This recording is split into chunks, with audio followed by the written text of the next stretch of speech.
Every empire leaves echoes. Every legend hides the truth. This is Forgotten Echoes. Imagine waking up tomorrow and discovering someone had sold the Eiffel Tower.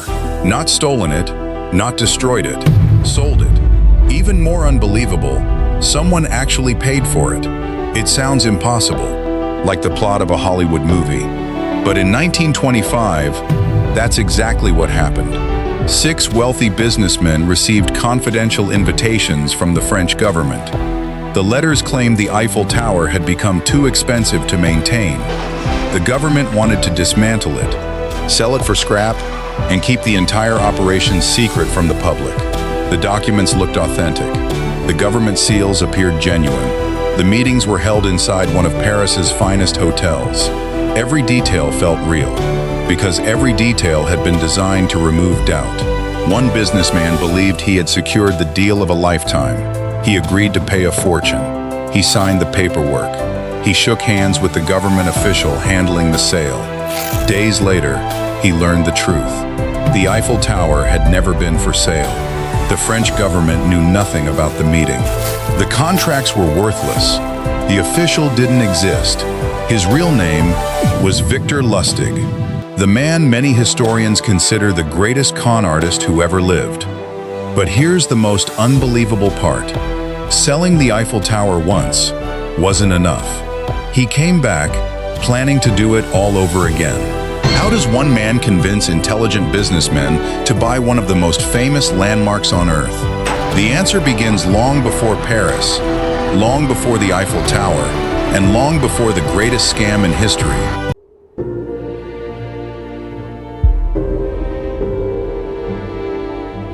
Great con artists rarely begin by stealing money.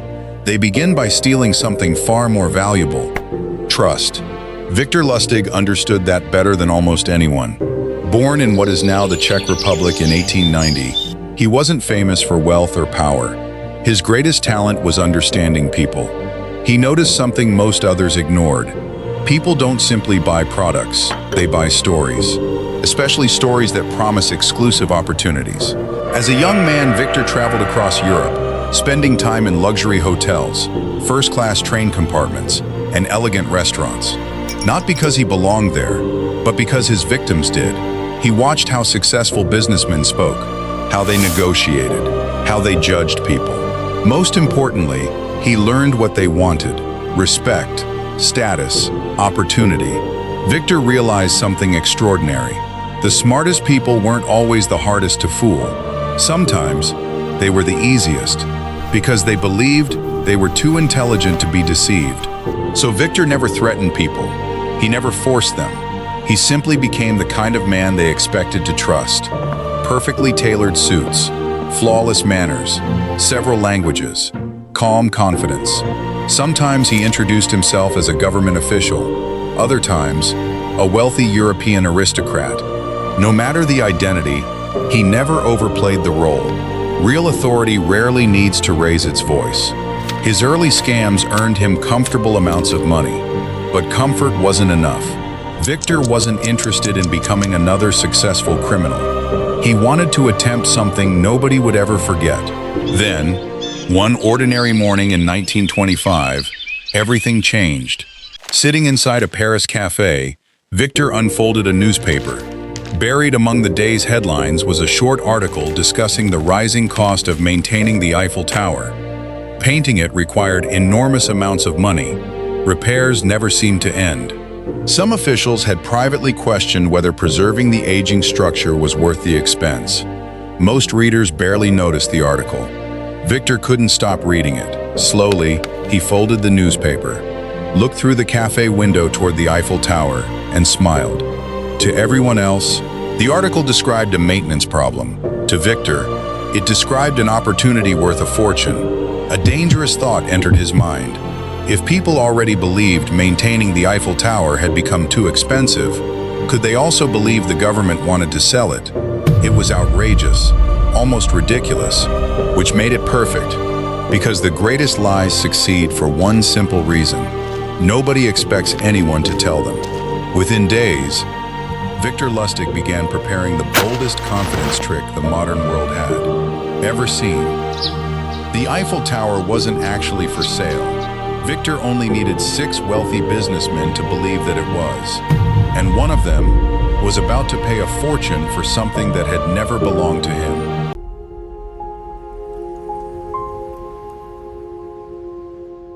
Victor knew one mistake could destroy everything. So before he looked for a buyer, he built authority. Using forged government stationery, he created official invitations that appeared to come from the French ministry responsible for public works. Every signature looked authentic. Every document felt genuine. Nothing could appear rushed, because people rarely question paperwork that looks official. Next, Victor selected his victims.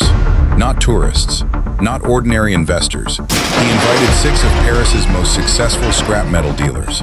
If anyone could afford to dismantle the Eiffel Tower, it was them. Each businessman received the same confidential letter. The French government, it claimed, had secretly decided to sell the Eiffel Tower for scrap. The maintenance costs had become too expensive. Public opinion, however, made the decision politically dangerous. For that reason, the negotiations had to remain completely confidential. That single sentence changed everything. Instead of becoming suspicious, the businessmen felt privileged. Secrets create importance, and important people rarely believe they're being manipulated. A few days later, the 6 businessmen gathered inside one of Paris's most luxurious hotels. Victor greeted them with quiet confidence. He looked exactly like the senior government official they expected. Well-dressed, calm, professional, completely believable. He explained that keeping the Eiffel Tower standing had become a financial burden. Painting it, repairing it, protecting thousands of tons of iron from rust. The costs continued to rise every year. According to Victor, the government had quietly decided that dismantling the tower was the most practical solution. Everything he said sounded reasonable, because every lie rested upon a small piece of truth. Then came the moment that erased almost every remaining doubt. Victor arranged a private inspection of the Eiffel Tower. The businessmen walked beneath its enormous iron framework. Some touched the steel, others silently calculated its value.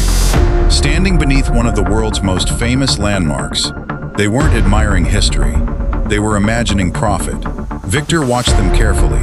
He wasn't studying the tower, he was studying their faces. One man revealed exactly what Victor was looking for: André Poisson. Unlike the others, Poisson was eager to prove himself in Paris's competitive business world. Victor recognized the mixture of ambition and insecurity almost immediately. It made him the perfect target. Soon afterward, Victor invited Poisson to a private meeting. His tone changed completely. Gone was the confident government official. Now he appeared almost uncomfortable. He quietly explained that government salaries were modest. Handling a project of this size created certain expectations. Victor never asked for a bribe. He simply allowed Poisson to reach that conclusion himself. And he did. To Poisson, the conversation made everything feel even more authentic. Corruption existed everywhere. Why should the French government be any different? Convinced he was securing the contract of a lifetime, Poisson agreed. Days later, he paid both the unofficial payment and the enormous purchase price for the Eiffel Tower. Victor accepted the money without the slightest sign of excitement. A polite smile, a firm handshake. Then he quietly left Paris.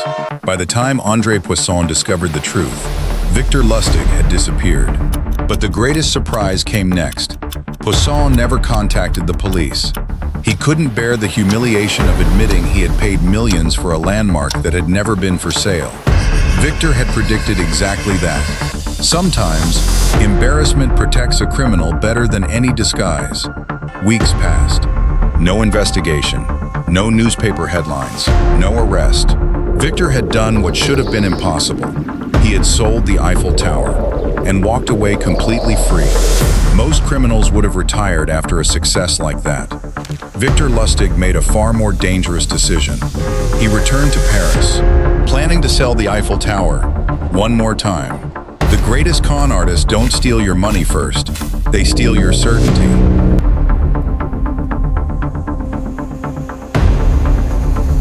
Victor Lustig returned to Paris convinced lightning could strike twice. He prepared another set of forged documents. contacted another group of scrap metal dealers, and quietly set the plan in motion once again.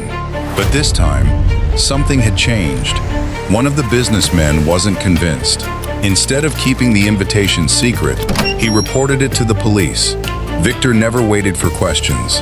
The moment he sensed suspicion, he disappeared. Within hours, he was leaving France behind. His second attempt to sell the Eiffel Tower ended before a single payment was made. For most criminals, that close call would have been enough. For Victor, it was simply time to find a new stage. He crossed the Atlantic and began a new life in the United States.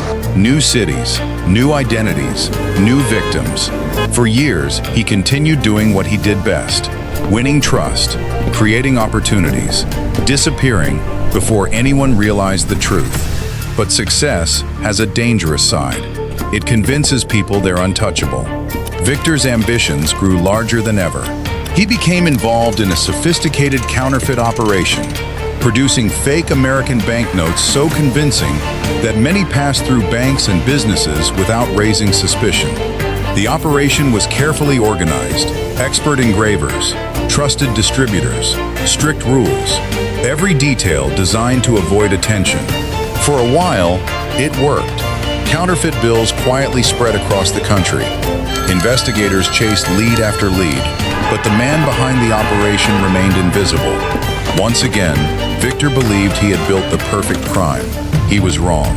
Large operations require many people, and the more people involved, the harder it becomes to keep every secret. Eventually, a trusted associate betrayed him. Federal investigators finally had the evidence they needed.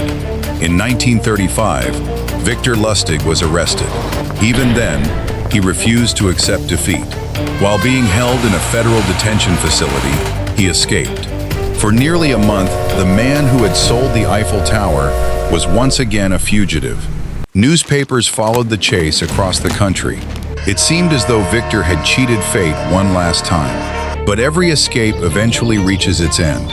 He was captured, returned to custody, and this time, there would be no second chance.